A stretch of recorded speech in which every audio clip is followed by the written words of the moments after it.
দণ্ডি কেটে ৩৫ কিলোমিটার। সকলকে অবাক করলেন বাঁকুড়ার শান্তিদূত। বাঁকুড়া শুশুনিয়া থেকে বাঁকুড়ার এখতিয়ার শিব মন্দিরের দূরত্ব ৩৫ কিলোমিটার।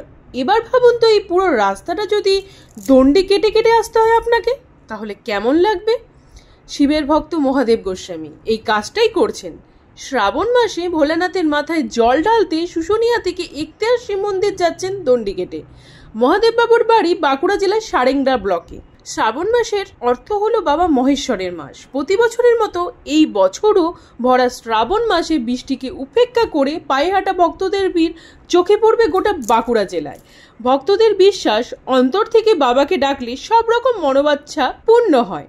ভগবান শিবের প্রতি বিশ্বাস আর ভক্তির জোরে শিশু থেকে বৃদ্ধ, এমনকি কিশোর থেকে কিশোরী থেকে পৌরা প্রত্যেকেই দেখা যাচ্ছে শুশুনিয়া পাহাড়ের ঝর্ণা থেকে জল নিয়ে দীর্ঘ পথ পায়ে হেঁটে পৌঁছে যান বাবা ভোলেনাথের মন্দিরে। যেখানে বিভিন্ন দেশ যুদ্ধে মেতেছে, সেখানে মহাদেব গোস্বামীর মতন সাধারণ মানুষ তার শান্তির বার্তা বুকে পিঠে নিয়ে দণ্ডি কেটে এগিয়ে যাচ্ছে মন্দিরের দিকে।